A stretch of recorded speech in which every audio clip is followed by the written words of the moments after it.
Bayangkan, 3 gadis tak bersalah di lantai 2 supermarket ditembak dengan kejam. 2 di antaranya masih remaja. Pelaku mengikat tangan mereka bersama, menembak kepala satu persatu. Ini bukan film. Ini adalah tragedi nyata yang terjadi 28 tahun lalu di Hachioji, Jepang. Percaya atau tidak, hingga kini pelaku masih bebas. Berdiri di sini, saya seperti mendengar suara tembakan tahun itu. Itu adalah malam tanggal 30 Juli tahun 1995. Sebuah supermarket kecil di kota Hachioji, Jepang, bernama Supermarket Nampei. Lantai 1 penuh dengan rak yang ramai. Lantai 2 adalah kantor yang tenang. 3 gadis bekerja di sini. Mereka tidak tahu kematian sedang merayap mendekat. Mari kita masuk ke kasus ini, mengembalikan setiap detail malam itu, bersama mengungkap misteri yang belum terpecahkan. Kasus ini dikenal sebagai perampokan dan pembunuhan supermarket Hachioji. Hadiah 6 juta yen untuk informasi penangkapan. Masih terpampang di jalanan. 28 tahun telah berlalu. Kebenaran masih tersembunyi dalam kabut. Apakah kamu siap? Ikut saya masuk ke dalam tragedi ini. Tanggal 30 Juli tahun 1995. Adalah Festival Oben di Jepang. Taman Bishin di seberang supermarket sedang mengadakan perayaan besar. Suara orang ramai, genderang bergema. Bisnis supermarket Nampei sangat ramai. 3 gadis di hari yang sibuk ini. Mereka adalah Noriko Inagaki, 47 tahun. Megumi Yabuki, 17 tahun. Dan Hiromi Maide, 16 tahun. Megumi Yabuki dan Hiromi Maide adalah siswa sekolah menengah. Mereka bekerja paruh waktu di supermarket. Bekerja sambil belajar, penuh semangat muda. Megumi Yabuki ceria dan suka tersenyum. Matahari kecil di mata teman-temannya. Hiromi Maide lembut dan baik hati. Hari itu dia sebenarnya tidak perlu bekerja. Tapi karena teman dekatnya Yabuki sibuk, dia datang membantu dengan sukarela. Siapa sangka, keputusan ini menjadi akhir hidupnya. Noriko Inagaki berbeda. Dia berusia 47 tahun. Baru bekerja di supermarket selama sebulan. Langsung menjadi manajer shift malam. Ada rumor bahwa dia dengan pemilik supermarket memiliki hubungan yang ambigu. Masa lalunya semakin misterius. Saat muda bekerja sebagai wanita pendamping di tempat hiburan, dekat dengan tokoh-tokoh gangster. Bahkan sebelum kasus terjadi, dia menerima pisau dan surat ancaman. Surat itu berbunyi, "Jika terus begini, nyawamu akan hilang." Malam itu pukul 9. Pertunjukan Festival Oben mencapai puncaknya. Supermarket akhirnya tutup. Noriko Inagaki membawa hasil penjualan, naik ke kantor lantai 2 untuk menghitung. Megumi Yabuki dan Hiromi Maide membersihkan toko di lantai 1. Mereka berencana setelah selesai kerja, pergi ke taman seberang untuk menonton pertunjukan. Wajah kedua gadis itu penuh dengan harapan untuk masa depan. Pukul 9:03. Suara genderang dari taman menggelegar. Pukul 9:06. Pintu supermarket dikunci, lampu dimatikan. Pukul 9:07. Acara Festival Oben berakhir. Jalanan mulai sepi. Pukul 9:15. Noriko Inagaki menggunakan telepon kantor. Menelepon kekasihnya, Tuan M. Menyuruhnya datang menjemput dengan mobil. Pukul 9:17. 5 tembakan terdengar dari arah supermarket, mengoyak keheningan langit malam. 5 tembakan ini berasal dari kesaksian sepasang kekasih yang lewat. Mereka mendengar dengan jelas, tapi saat itu tidak peduli.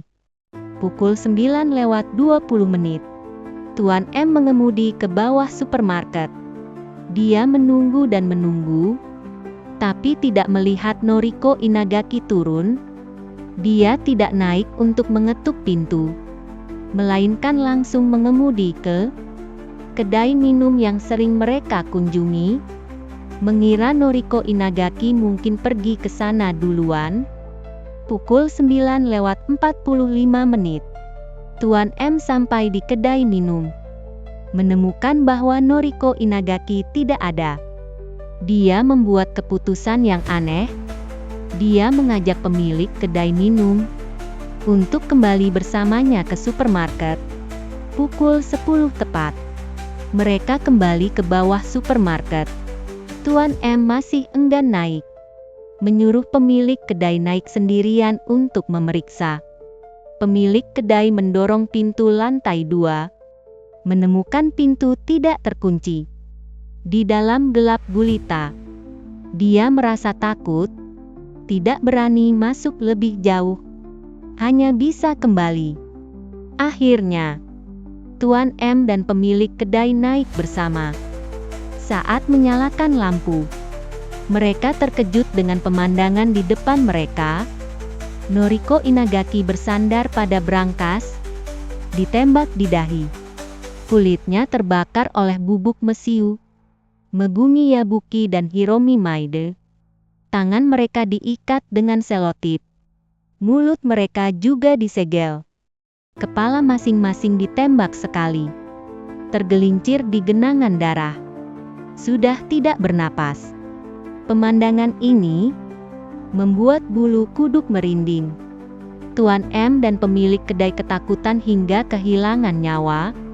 Mereka tidak berani menggunakan telepon di ruangan, berlari ke telepon umum di jalan untuk melapor ke polisi. Polisi segera tiba. Dokter forensik dan teknisi mulai menyelidiki. Korban mengenakan pakaian biasa, menunjukkan mereka sudah selesai bekerja, bersiap untuk pergi. Pelaku masuk saat mereka akan keluar. Luka Noriko Inagaki menunjukkan dia ditembak dari jarak dekat. Pelaku juga menembak lagi di atas kepalanya. Kedua gadis itu tidak bisa melawan, ditembak secara eksekusi. Yang lebih aneh lagi adalah pelaku juga menembak 1 kali ke brankas, tapi 5,62 juta yen di brankas, sekitar 2,5 juta yuan, tidak disentuh sama sekali. Ini membuat motif kasus menjadi semakin misterius. Secara permukaan adalah perampokan dan pembunuhan. Tapi mengapa pelaku tidak mengambil uang? Kunci brankas masih terpasang di kunci. Piringan kode berhenti di posisi yang benar. Di atas meja ada kertas bertuliskan kode. Noriko Inagaki tahu kodenya. Jika pelaku ingin mengambil uang, itu mudah sekali. Tapi dia memilih untuk pergi. Polisi mulai mencurigai. Ini bukan perampokan biasa. Lebih mirip pembunuhan karena dendam. Hubungan sosial kedua siswi itu sederhana. Mereka hanyalah korban tak bersalah. Sedangkan Noriko Inagaki, latar belakangnya yang rumit menjadi fokus. Sifat kasarnya, hubungannya dengan gangster, surat ancamannya, semuanya mengarah pada satu kemungkinan. Target pelaku adalah dia. Pada selotip di tempat kejadian, terdeteksi sidik jari dan keringat. Jejak yang diduga milik pelaku. Mungkin karena pelaku melepas sarung tangan sebentar. Tapi teknologi pada tahun 1995 terbatas. Sidik jari tidak bisa diambil secara lengkap. Ukuran sepatu pelaku adalah 42 Sepatu berasal dari pabrik karet di Hiroshima, tapi sepatu ini terjual ratusan ribu pasang, tidak bisa dilacak. Dalam jejak sepatu ditemukan bubuk besi halus. Mungkin jejak dari pengelasan atau pekerjaan di pabrik besi. Metode pelaku bersih dan rapi. Tembakannya akurat. Menggunakan pistol tiruan Colt. Revolver kaliber 38. Dari pabrik arms store di Filipina. Asal-usul pistol ini membuat kasus semakin rumit. Saat itu Jepang, Korea, serta gangster di Hong Kong dan Taiwan suka membeli pistol jenis ini dari Filipina. Melacak asalnya hampir tidak mungkin. Polisi mulai menyaring tersangka. Yang pertama adalah Tuan M. Perilakunya sangat mencurigakan. Mengapa tidak turun dari mobil untuk mengetuk pintu? Mengapa harus mengajak pemilik kedai minum kembali bersama? Penjelasannya adalah, di supermarket hanya ada gadis-gadis muda. Dia masuk sembarangan tidak pantas. Jadi mencari wanita untuk membantu. Setelah polisi menyelidiki, tidak menemukan bukti lain. Hanya bisa mengesampingkan kecurigaannya. Tersangka berikutnya adalah Teruo Takeda, penjahat profesional. Hidupnya bagaikan buku teks kejahatan. Orang tuanya bercerai saat dia berusia 5 tahun. Disiksa oleh ibu tiri, putus sekolah menengah dan meninggalkan rumah, menjadi preman, menikam orang, merampok, dan menculik. Hidup selama 60 tahun. 28 tahun dihabiskan di penjara. Tahun 2002, dia membentuk geng pencurian Jepang-Tiongkok. Menerima imigran gelap dari Tiongkok. Merampok dan mencuri di Jepang. Kemudian dia juga terlibat menyelundupkan wanita Tiongkok ke Jepang. Tahun 2009, Takeda ditangkap di Tiongkok. Menghadapi hukuman mati. Untuk mengurangi hukuman, dia melapor ke polisi, mengaku tahu siapa pelaku kasus supermarket Hachioji. Dia menunjuk seorang pria Tiongkok bernama Hiliang. Hiliang berasal dari Fujian. Tahun 1994 menyelinap ke Jepang dan dideportasi. Tahun 1995 menyelinap lagi, bergabung dengan geng perampokan, berkenalan dengan Takeda. Tahun 2002 meninggalkan Jepang. Tahun 2006 bermigrasi ke Kanada.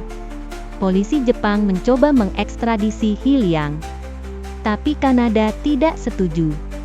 Setelah negosiasi 3 tahun, tahun 2013, Hiliang diekstradisi ke Jepang karena pemalsuan paspor. Tapi dia hanya mengakui kejahatan paspor, tidak bicara tentang kasus Hachioji sama sekali. Tahun 2014, dia dijatuhi hukuman 2 tahun penjara, ditangguhkan 5 tahun. Tidak perlu menjalani hukuman penjara. Kemudian kembali ke Kanada. Dia mengklaim tidak pernah ke Hachioji. Sekarang menjalani kehidupan mewah di Toronto. Pelaporan Takeda akhirnya tidak bisa mengubah nasibnya. Tahun 2010, dia dieksekusi mati di Tiongkok. Pada saat yang sama, polisi juga mencurigai pemilik supermarket. Dia memiliki hubungan ambigu dengan Noriko Inagaki. Latar belakang sosialnya rumit. Sebelum kasus terjadi, 4 kamera pengawas supermarket dimatikan. Reaksi pemilik juga mencurigakan. Mendengar 3 orang tewas, dia secara spontan berkata, "Kenapa 3 orang mati?" Polisi mengikutinya selama 5 tahun, tapi tidak menemukan bukti. Tahun 2015, kasus mendapat kemajuan baru. Polisi menggunakan teknologi baru, mengambil sidik jari lengkap dari selotip. Cocok dengan seorang sopir truk berusia 50 tahun. Pria ini dicatat sidik jarinya pada tahun 2004 karena mencuri bansai, tapi meninggal karena sakit pada tahun 2005. Sidik jarinya dengan sidik jari di tempat kejadian cocok di 8 titik detail, tapi hukum mensyaratkan 12 titik. Pencocokan DNA juga gagal. Kartu absensi menunjukkan dia sedang bekerja saat kejadian. Petunjuk ini terputus lagi. Selama 28 tahun, polisi Jepang mengerahkan 220.000 orang untuk menyelidiki. Tahun 2009, di rumah anggota gangster, menemukan revolver yang sangat cocok dengan senjata pembunuhan. Tapi pistol gangster sering diperdagangkan di pasar gelap, tidak bisa dilacak. Tahun 2012, polisi pergi ke Filipina untuk menyelidiki penyelundupan senjata. Masih tidak membuahkan hasil. Terobosan kasus tampaknya hanya bisa berharap pada teknologi masa depan atau saksi baru.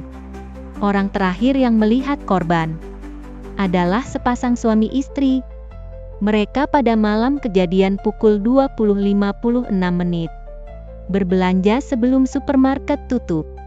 Polisi mempublikasikan penampilan mereka dan daftar belanja mereka, berharap bisa menemukan mereka. Mereka mungkin berpapasan dengan pelaku. 28 tahun telah berlalu. Apakah pasangan ini masih hidup? Tidak ada yang tahu. Kasus ini membuat saya merasa sedih tak berujung. Megumi Yabuki dan Hiromi Maide, kehidupan mereka tergelincir di usia 16 dan 17 tahun. Kepala sekolah Yabuki mengenang, dia adalah gadis yang suka tersenyum. Setiap hari peringatan kematian, sekolah akan mengadakan penghormatan diam untuknya. Teman-teman Maide masih membersihkan makam dan meletakkan bunga untuknya.